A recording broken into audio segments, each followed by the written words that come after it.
Guys, hero charisma XMR গতকালকেও আমরা ride করছি সেই লেভেলের। আমি পিলিয়ন হিসেবেও ছিলাম এই ভদ্রলোকের। বাইকটার মালিক হচ্ছে এই যে আমাদের ছোট ভাই ঈশান। ওর অবশ্য আর একটা SF আছে।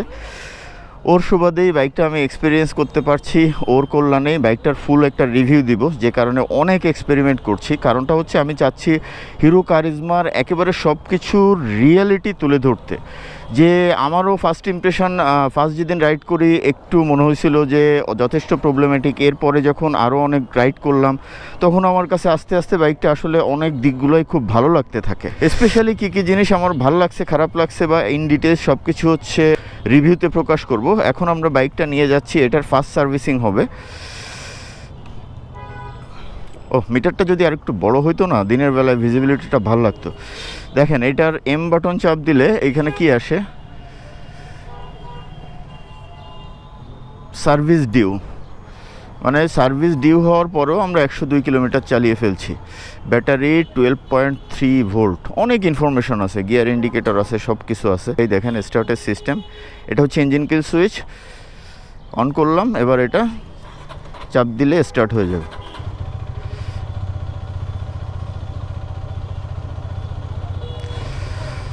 সাউন্ডটা মানে বোঝা যায় সাউন্ডে যে ও একটু বেশি পাওয়ার হোল্ড করে, সাউন্ডেই বোঝা যায়। আর এই সুইচ টুইচগুলো আলহামদুলিল্লাহ খুবই প্রিমিয়াম লাগে। এখানে পাসিং সুইচ, এটা হচ্ছে মিটারের মুড বাটন, সেট বাটন, এটা হচ্ছে ইন্ডিকেটর, আর এটা হচ্ছে হর্নটা একটু লাউড হলে ভালো হতো। এখানে সুন্দর একটা USB পোর্ট আছে, সো চার্জ দেওয়া যাবে। আর এই পাশে ইঞ্জিন কিল সুইচ, ইগনিশন সুইচ একসাথে। আর এটা হচ্ছে হ্যাজার্ড বাটন, মানে 4টা ইন্ডিকেটরে জ্বলবে। এই হচ্ছে ব্যাপার। তাহলে যাই আমরা। হাইটটা একটু বেশি বেশি লাগতেছিল প্রথম যখন রাইড করি, বাট এখন আসলে মনে হচ্ছে যে না, হাইটটা আমার জন্য ওকে। হ্যাজার্ড কেন জ্বলতেছে? হ্যাজার্ড তো জ্বালাই রাখছি। যাই হোক, এখন বাইকটা নিয়ে যাচ্ছি হচ্ছে আমরা সার্ভিসিংয়ে, নিটোল নিলয়ের যে শোরুম ওইখানে নিয়ে যাচ্ছি। ওইখানে এটার ফার্স্ট সার্ভিসিংটা হবে। ফার্স্ট সার্ভিসিংয়ে আমরা ইঞ্জিন অয়েল চেঞ্জ করব, প্লাস অয়েল ফিল্টার চেঞ্জ করব। আর টুকটাক কিছু ফাইন্ডিংস আছে, এগুলো শেয়ার করব। শেয়ার করে আমরা দেখি এগুলোর ডেভেলপমেন্ট পাই কিনা। হোপফুলি 2-1টা সার্ভিস হয়ে গেলে ফার্স্ট সার্ভিসে সব কিছু 100% ওকে হবে এরকম না। এই রাস্তায় একটু কাদা আছে, এই রোডে ঢোকা কি ভুল হয়ে গেল বুঝলাম না। ব্যাপার না, অফ রোডে সাসপেনশন ফিডব্যাক খারাপ না। অফ রোডে এটার সাসপেনশন ফিডব্যাক যথেষ্ট ভালো পাইছি আমি। কালকে পিলিয়ন হিসেবে প্লাস রাইডার হিসেবে অফ রোড এক্সপিরিয়েন্স করছি, আলহামদুলিল্লাহ ফিডব্যাক খুবই ভালো পাইছি। সব থেকে ভালো লাগছে এটার রাইডিং পজিশন। রাইডিং পজিশনের কমফোর্টটা এত ভালো, দিস ইজ সুপার কমফোর্টেবল। আর একটা মজা পাইছি গতকালকে, সেটা হচ্ছে এটার পিলিয়ন কমফোর্ট। মানে স্পোর্টস বাইক বাংলাদেশে যতগুলো আছে, হিরো কারিজমার পিলিয়ন কমফোর্ট আনডাউটেডলি বেস্ট। তবে ইনিশিয়ালি এখনও পর্যন্ত ফাইন্ডিংস একই। আমার এই পঞ্চম রাইডে একই ফাইন্ডিংস। সেটা হচ্ছে ইঞ্জিন স্মুথনেসটা আর একটু বেটার হওয়া দরকার ছিল। ইঞ্জিন স্মুথনেসটা একটু কম আমার কাছে মনে হয়েছে, বাট আমি আশা করছি যে এটা সার্ভিসিংয়ের পরে ঠিক হয়ে যাবে। আদি চিন্তা করতেছে যে এরকম ভাঙা রাস্তায় ভাই নিয়ে আসলো। আসলে নিয়ে আসার কারণ আছে। কারণটা হচ্ছে যেহেতু বাইকটার পেপারস এখনও হয় নাই।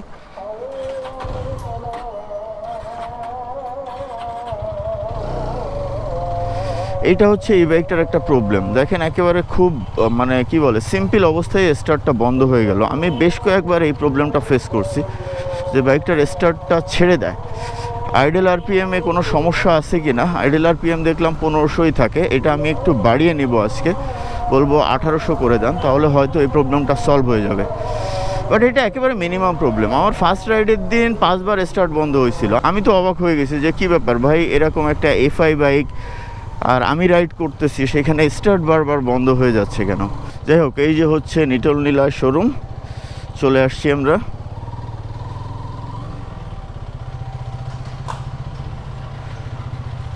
সার্ভিস হবে, ভেতরে দিয়ে দেব।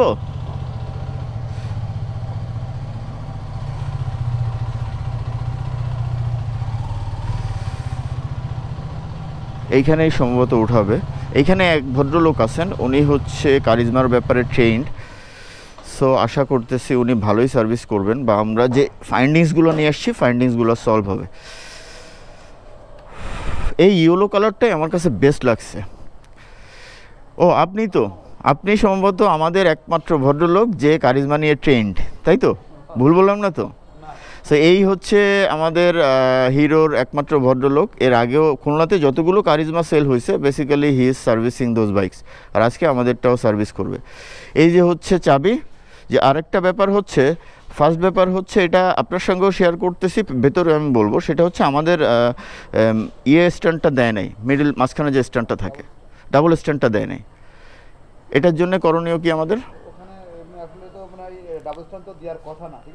এই যে আমরা যে লালটা নিয়েছিলাম ডাবল স্ট্যান্ড ছিল। আচ্ছা, আমি ভাইয়ের সাথে কথা বলতেছি আপনার কাছে। আচ্ছা, এই বাইক কাছে আসেন, আপনাকে একটু দেখায় দিই আপনার চাঁদ মুখটা সবাইকে। না, আপনারাই তো আমাদের সেবা দেন, আমাদের অনেক কমপ্লেইনও থাকে, সন্তুষ্টি থাকবেই, কিন্তু তারপরেও আপনারা সেবা দেন। এক নাম্বার ইস্যু হচ্ছে ইঞ্জিনটা খুব কুইকলি হিট হয়ে যাচ্ছে, মানে অতিরিক্ত হিট করতেছে এবং ইঞ্জিনে নয়েজ হচ্ছে প্রচুর। দেখা যাচ্ছে রেস্ট অবস্থায়ও আমি স্টার্ট দিলে মনে হচ্ছে একটু বেশি গর্জন করতেছে, একেবারে লো আরপিএমে। নেক্সট ইস্যু হচ্ছে আপনার মাঝে মাঝে আইডিয়াল আরপিএমটা বেশি কমে যাওয়াতে স্টার্ট বন্ধ হয়ে যায়। মানে এফআই বাইক জেনারেলি স্টার্ট বন্ধ হওয়ার কথা না। সো আইডিয়াল আরপিএমটা একটু চেক করে দিবেন, 1500 থেকে হয়তো 1800 বা এরকম। এটা আপনাদের যেটা বা অন্য কিছু করা লাগলে আপনাদের যেভাবে পড়ে। আর মাইলেজ নর্মালি কম পাচ্ছি, একটু চেক করেন যে কোথাও কোনো ফাইন্ডিংস আসে কি না, যদিও ব্রেকিং পিরিয়ডে আছে। হ্যাঁ, আর আমরা ইঞ্জিন অয়েলটা চেঞ্জ করব। হ্যাঁ, ইঞ্জিন অয়েল কতটুকু লাগে? 1250, মানে 1250 ml লাগে। ওকে, ফাইন। অয়েল ফিল্টার চেঞ্জ করবেন। অয়েল ফিল্টার কত করে এটার? 345। তো কম দামই আছে, মানে সোজাই বলে দিলাম ভাই, আমার কাছে মনে হচ্ছে কম দাম। এটার পার্টসের দাম কম, ফাইন। তাহলে তো এটাতে খরচ কম হবে, মাত্র 350 টাকা হচ্ছে পার্টস। অন্য পার্টস পাতে কি আসছে কারিজমার? কি কি পার্টস আসছে এগুলো? কে আছে? আচ্ছা, ভাইয়ের কাছে একটু দাম শুনে নিয়ে সবাইকে জানায় দেবো। আচ্ছা, আর একটু দেখেন ইঞ্জিনটা, আমার কাছে মনে হচ্ছে যে লো আরপিএমও একটু ভাইব্রেট করতেছে ফুট ট্রেস প্লাস বডিতে। এই ছাড়া বেসিক্যালি আর কোনো ফাইন্ডিংস বা সমস্যা নেই। গ্যাসকিট লাগবে কি? 335 অয়েল ফিল্টার, আর গ্যাসকিট লাগবে, ওইটার দাম 48। ভাই, এরকম একটা বাইক, সেটার অয়েল ফিল্টারের দাম দেখেন মাত্র 335। এসএফ, হ্যাঁ, কিন্তু হিরো অন্য বাইকের, ভাইয়ের আবার রাগ করেন না, হিরো অনেক বাইকের আছে, ইভেন হাঙ্কেরও অনেক পার্টস কিনতে গেলে।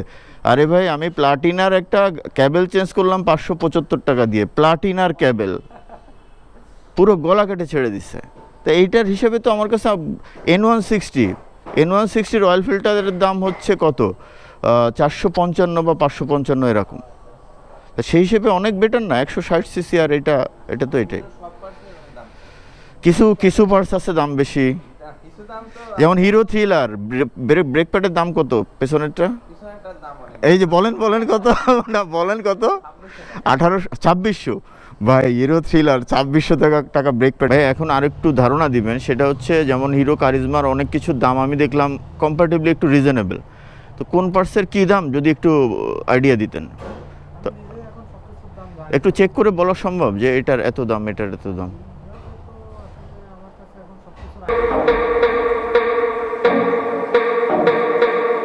এটা হচ্ছে ইঞ্জিন অয়েল ড্রেন বোল্ট। এটা একটা মজার জিনিস আছে, এটা কিন্তু লেগে যাচ্ছে, মানে এখানে চুম্বক আছে, মানে ইঞ্জিন অয়েল যখন নিচে যাবে ওইটার ভেতরে যে লোহার গুঁড়াগুলো থাকবে ও এটাকে ধরে রাখবে।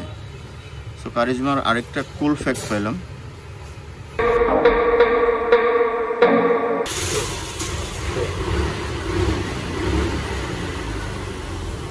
এটা তো ওকে, এটা লো, এটা ক্রসটা কিছু চলে না, ঠিক আছে? মানে ওকে আছে, মানে ঠিক আছে। আর 7 এম্পিয়ারের সিসিএ টেস্ট আছে, সেই সিসিএ টেস্টটা কি? সিসিএ টেস্টটা আছে ব্যাটারির আছে মান নির্ণয় করে, ঠিক আছে? আচ্ছা, যে এর কত মান থাকলে ভালো হয়। 184, তার মানে আপনার 100% ঠিক আছে, ওকে আছে। হ্যাঁ, এটাও কিন্তু ওকে, মানে এর যে মান একদম 100% ঠিক আছে।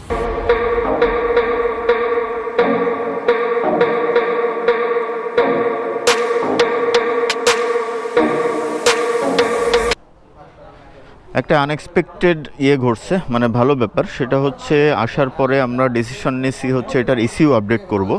এখন ইসিইউ আপডেট প্রসেসিং চলছে, 2 থেকে 2.5 ঘন্টা ইসিইউ আপডেটের সময় লাগবে। আর ইসিইউ আপডেট নিয়ে অনেকে কনফিউশনে থাকেন, বাট ফ্যাক্ট হচ্ছে যদি এরকম কোনো কনফিউশন কাজ করে যে ইসিইউ আপডেট দিলে কি না কি হবে, ভাই এই কনফিউশন দূর করে ফেলতে হবে। ইসিইউ আপডেট যদি অপশন থাকে ইসিইউ আপডেট করে ফেলতে হবে, এই হচ্ছে ব্যাপার। দেখেন এই যে কানেক্ট করা আছে, এই যে কেবল কানেক্ট করা, ওইখানে ভাইয়ার ওইখান থেকে আবার কম্পিউটারে কানেক্ট করা, চাবি অন করা আছে। আর ইসিইউ আপডেটের ভেতরে ভাইয়া একটা আপডেট দিল যে এটা প্রথম দিকে নেয়া না, এটা জাস্ট কিছুদিন আগে নেয়া। প্রথম দিকে যারা নিয়েছিল তাদের সফটওয়্যারটার তাদের সফটওয়্যারটা আপগ্রেড করা লাগছে, মানে ইসিইউ আপডেট দেওয়া লাগছে, বাট এটার সম্ভবত লাগবে না। তারপরেও উনি এটার ডেটা পাঠাইছে হেড অফিসে, ওইখান থেকে কনফার্ম করবে লাগবে কি লাগবে না। তার মানে এরকম একটা ব্যাপার আসতে পারে যে রিসেন্টলি যারা নিয়েছেন, এটা আমি ক্লিয়ার হয়ে নিব ওনার কাছ থেকে যে এই ডেটের পরে যারা নিছে বা এরকম কিছু যদি একটা আইডিয়া দেওয়া পসিবল হয় যে এর পরে যারা নিয়েছে তাদের আসলে ইসিইউ আপডেট দেওয়া লাগবে না, এই হচ্ছে ব্যাপার। ভাই ব্রাদার্স, বাইকটা সার্ভিসিং শেষ। আর ফার্স্ট সার্ভিসিং বলতে যা বোঝায় আসলে ওইটা তো সবাই জানি, ইঞ্জিনের কোনো কাজ কিছুই থাকে না। নাট বল্টুগুলো একটু চেক করা হয়, প্রত্যেকটা নাট বল্টু চেক করছে, অনেক নাট বল্টুই টাইট দেওয়ার অপশন ছিল। আর এই চেনটা হচ্ছে যথেষ্ট হার্ড ছিল, একেবারে ফ্রি প্লে ছিল না, যে কারণে গাড়িটা জ্যাম মনে হচ্ছিল।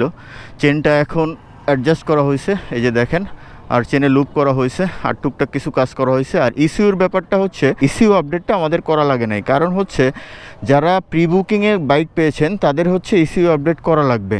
আর প্রি বুকিংয়ের পরে যারা বাইক নিয়েছেন তাদের বাইকটার ইসিইউ আপডেট করা আছে, এই হচ্ছে ক্রিটিক্যাল একটা ইনফরমেশান দিলাম। আর একটা অদ্ভুত ব্যাপার পাইছি, সেটা হচ্ছে ওয়াশ করার পরে সিট যখন খুললাম ভেতরে প্রচুর পানি, প্লাস ব্যাটারি খোলার পরেও ব্যাটারি যেখানে থাকে ওইখানেও পানি। মানে ফ্যাক্টটা হচ্ছে ওয়াশ করলে বাইকে প্রচুর পরিমাণের পানি ঢোকে। সিটের নিচে এত পানি কেন ঢুকলো এটা আমার কাছে একটু অদ্ভুত লাগছে। যাই হোক, দেখি জ্যাম ট্যাম ভাবটা গেছে কিনা, হিটিং প্রবলেমটা গেছে কিনা। ছোট্ট একটু রাইড করি, ride your legend. Okay legend, let me ride you. ইঞ্জিনকে সুইচ, এবার চাপ দিব। Okay, good. তাহলে রাইডটা করি, রাইডটা করে দেখি যে আমাদের যে রিকোয়ারমেন্ট ছিল, ইঞ্জিন হিট হচ্ছিল বা একটু ভাইব্রেটিং ফিল হচ্ছিল। সো ওনারা বললেন যে এটা হচ্ছে নাট বল্ট অনেক সময় ঢিলা থাকে আর নতুন বাইকে এগুলো হবেই। হ্যাঁ, নতুন বাইকের ইঞ্জিন ইউজুয়ালি এতটা স্মুথ থাকে না। তাহলে ব্রাদার, এই ভদ্রলোক হচ্ছে বাইকের মালিক, যার কল্যাণে আমি এই কারিজমা নিয়ে, থ্যাংক ইউ, কারিজমা নিয়ে এক্সপেরিমেন্ট করতে পারতেছি। তবে একেবারে এইটুক পিক আপ ধরেই আমি বুঝতে পারছি যে ডিফারেন্সটা কি। আমি বলতেছি, দাঁড়ান।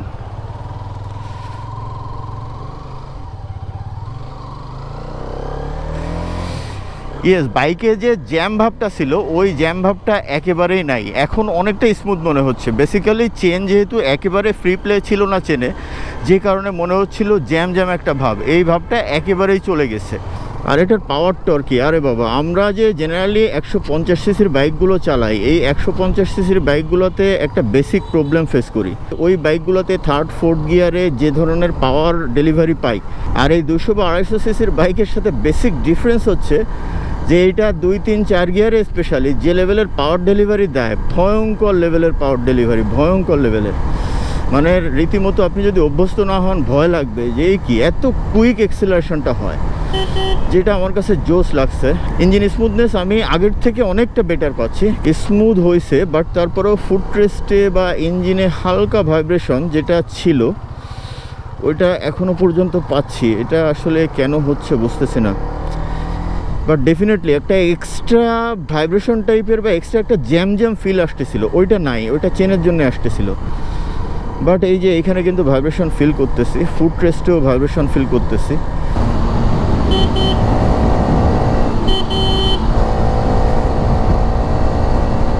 দেখেন 70-এ আছে, আমি ব্রেক ধরবো, দেখেন একেবারে জায়গায় দাঁড়ায় গেল, ভালোই লাগতেছে ব্রো।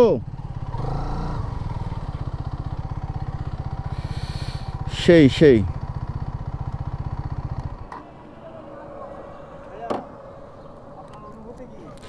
অনুভূতি কি? অনুভূতি এই ক্যামেরায় বলতেছি, ওই ক্যামেরায় যেহেতু ওইটার অডিও ওই পর্যন্ত যাবে না, এই জন্য অনুভূতি এই ক্যামেরায় বলতেছি। আচ্ছা ওই টাইমটা একটু ঠিক করে দিয়েন। হ্যাঁ এই যে চাবি। আর কোনো প্রবলেম? না না আর কোনো সমস্যা নেই, কিন্তু ভাইব্রেশনটা কমতেছে না, এটা হচ্ছে আমার ফিডব্যাক। আমার কাছে মনে হচ্ছে ভাইব্রেশনটা আর একটু কম হওয়া উচিত ছিল, একটু ভাইব্রেশন থাকবে যেহেতু পাওয়ার বেশি। আচ্ছা আচ্ছা, আর হিটটা হচ্ছে আমি একটু দেখার জন্য আসলাম। না হিটটা তারপরেও হিট আছে, এখন দেখা যাক, এটা চালায় আমরা এক্সপেরিমেন্ট করে দেখি যে কি অবস্থা হয়। সো গাইজ এই ছিল হচ্ছে আমাদের charisma servicing plus issue update করানোর প্রয়োজন হলো না। ইস্যু আপডেট নিয়ে টুকটাক যা জানলাম আপনাদেরকে বোঝানোর চেষ্টা করলাম। আর এই ভাইয়ে হচ্ছে রিয়াজ ভাই, উনি হচ্ছে খুলনাতে যারা কারিজমা ইউজার তারা সবাই জানেন যে হি ইজ দ্য গাই, যে হচ্ছে এই কারিজমা নিয়ে ট্রেন্ড, উনি সার্ভিস করবেন। আর পার্সপাতি অনেক কিছুই চলে আসছে, পার্সপাতি হচ্ছে আমার কাছে মনে হয়েছে যা টুকটাক জানলাম সুলভ মূল্যে। তারপরেও আমি অনেক পার্সপাতির দাম হয়তো এখন বলতে পারতাম চেষ্টা করছিলাম, বাট পারি নাই।